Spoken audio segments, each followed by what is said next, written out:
programa Pensando em Educação está de volta para mais uma edição e nós continuamos tratando do tema sobre educação inclusiva, que começamos na semana passada. Minhas convidadas são a professora Maria Inês Bacelar Monteiro e a professora Ana Maria Lumar de Padilha, ambas docentes do programa de pós-graduação em educação aqui da Uninep. Nós fizemos um apanhado geral, um panorama dos desafios, dos avanços da política brasileira nessa questão. Agora, eu queria que nós começássemos falando nesse programa, professora, sobre a questão da necessidade, que a professora até já pincelou no final do programa anterior, sobre as necessidades de prever a questão da formação do profissional de educação frente a essa nova realidade. Como é que vocês avaliam isso? Quer dizer, nós temos uma nova política que se predispõe a promover essa inclusão, a trazer para dentro da sala de aula o aluno que até então recebia uma educação especial, vamos dizer assim, uma entidade separada, mas e a questão da preparação do profissional de educação para essa nova realidade? Como é que é isso que está hoje? Tá. Eu queria começar dizendo o seguinte, veja, se nós temos necessidades, e eu acho que a Inês vai dizer muito bem sobre isso, de como é que se precisa preparar o profissional, eu gostaria só de dar um dado de que nós temos 51 milhões, isso dado recente do Censo Escolar 2010, 51 milhões e meio de estudantes matriculados no ensino básico.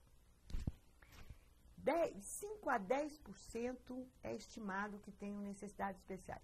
Deficiência física, motora, auditiva, visual, que a gente não diz mais, o cego, o surdo, as crianças com as diferentes síndromes, as altas habilidades, que nós não chegamos a falar no outro programa, mas têm necessidades especiais.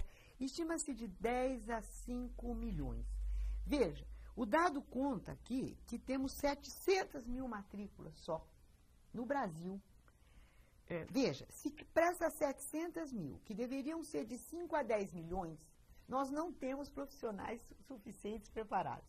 Nem os profissionais especializados que vão assessorar as escolas ou que vão fazer atendimento nos contraturnos, vão complementar o que a escola não foi ou não tem condições de suprir para determinadas deficiências. Você imagine se nós tivéssemos realmente uma escola para todos e que esses 5 a 10 milhões estivessem matriculados.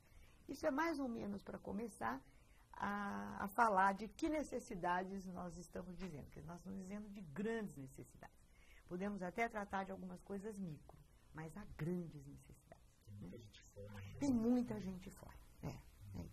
E falando um pouco da formação, né, do professor, que eu acho que é uma das condições mais importantes para que a gente tenha realmente a possibilidade de estar incluindo esses alunos, eu acho que uma das questões fundamentais é que até muito pouco tempo atrás não havia em nenhum lugar uma preparação para que o professor pudesse aprender o que é a necessidade de educação especial, quem é este aluno, conhecer as necessidades e, inclusive, aprender caminhos alternativos para lidar com situações específicas, né? Atualmente, a gente tem vários cursos de formação de professor, de cursos que são pequenos, cursos que os professores que se interessam vão fazer, mas o que eu vejo é que esses cursos eles não são suficientes e eles nem dão condição para que o professor possa realmente atuar, né?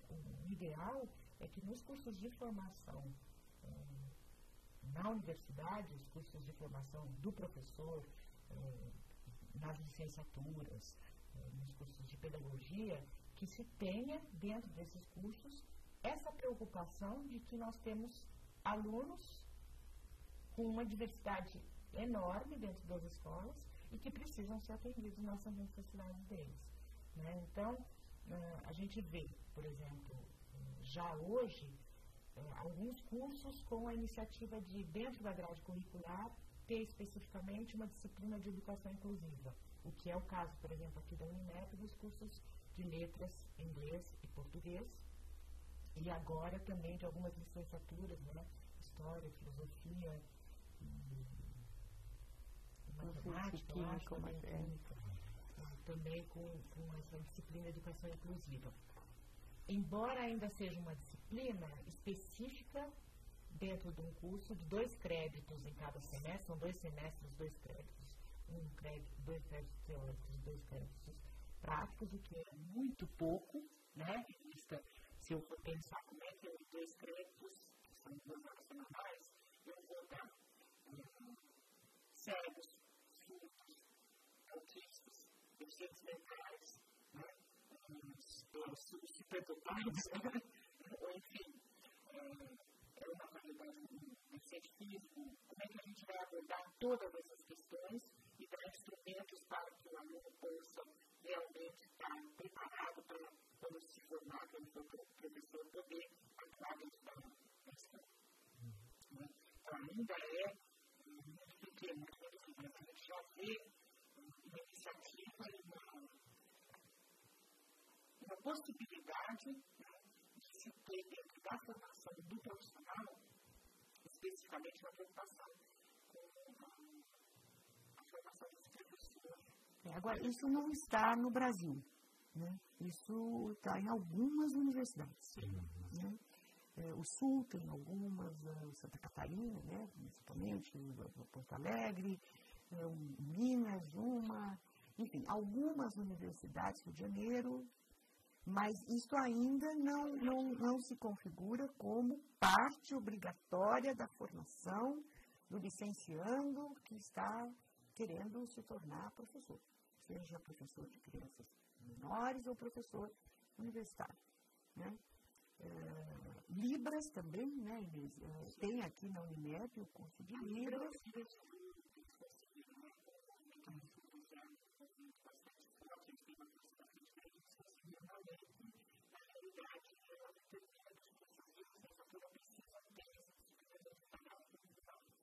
Isso é um negócio muito grande. Embora a compreensão ainda disso seja ainda reduzido, basta ver o que aconteceu recentemente com essa introdução dessa disciplina, que muitas vezes ela significou a redução da disciplina de educação inclusiva de teatro crédito, só às vezes para poder caber na grade do curso de Libras. Então aí você fala, bom, tudo bem, estou atendendo aos surdos, mas estou deixando de atender a todos os outros. Então eu estou segregando do mesmo jeito, né? E isso é uma dificuldade muito grande, eu acho que é bastante importante. E mesmo o nosso curso aqui, nós tínhamos alunos de Libras que faziam o curso superior de Libras, né? E não tem mais, né? Que ele está agora tentando se recuperar e a turma ainda existe bastante procura por isso. Mas ele foi interrompido durante um tempo. Agora é interessante que as senhoras estão falando da questão da inserção recente dessa disciplina nas grades de alguns cursos. Agora, se nós levarmos em conta que a gente tem milhares, milhões de professores que não receberam capacitação nenhuma, e que ainda vão continuar trabalhando aí por algum tempo e que precisam ter essa deficiência de formação sanada de alguma forma, seja através da participação de especialista que vem ajudar, seja através da própria inserção num programa de capacitação. Quer dizer, é crítica a situação. É crítica. E a consequência, algumas consequências, são várias, mas algumas que a gente pode lembrar agora, é que muito facilmente tem acontecido o engano de confundir dificuldade de aprendizagem, que nós dizíamos no outro programa, que não são só das crianças deficientes, né? Hoje não é a dificuldade da criança aprender só, mas é a dificuldade de se ensinar para as crianças que viviam no começo do século passado fora da escola e que hoje têm possibilidade de ir para a escola, porque a escola é para todos. Então, vieram os pobres, vieram os que estavam afastados da cidade, vieram as crianças da periferia, né? Então, elas também não estão aprendendo, mas não é porque são pobres, é porque também não há uma preparação para se receber crianças de diferentes modos de vida. Então, eu acho que é importante colocar isso, né? Para complementar isso que a de certa forma, a gente tem um mundo cada vez mais plural. Isso. E a gente continua tendo um modelinho padrão que a gente tenta que todo mundo se enquadre naquela... E, na verdade, a própria formação do professor foi nesse modelinho. Né? Quer dizer, há uma reprodução daquilo que fizeram com a gente. Né? Que tenta se perpetuar, não se adapta. Quem é o cantor que diz por nossos pais, né? Eu acho que os professores, eles têm que viver uma situação complicada, né, que eles têm recebido essas crianças, sem ter, na realidade, esse apoio que eles precisariam ter. E com esse tipo de feito alguns trabalhos, algumas pesquisas na universidade, que eu acho que seria interessante a gente estar comentando sobre o trabalho que a gente está podendo fazer com os professores também. Eu acho que você podia contar um pouco do que está se passando. Então, por exemplo, eu posso apresentar aqui para vocês uma experiência que a gente tem tido recentemente em área de São Pedro, numa escola onde a gente tem acompanhado os professores que têm recebido experiências com necessidades educacionais especiais e que têm se unido nos HQPCs dessas escolas, com esses professores, para justamente discutir como é que eles podem ajudar essas crianças no aprendizado. Acho importante falar, professor, sabe o que é HPPC para quem está nos... O HPPC são reuniões que são semanais, que reúnem todos os professores e que a gente tem tido um espaço dentro dessas reuniões para a gente poder, então, discutir algumas questões sobre a educação das crianças. É um horário de trabalho pedagógico. Além de sala de aula. E eles são pagos por isso.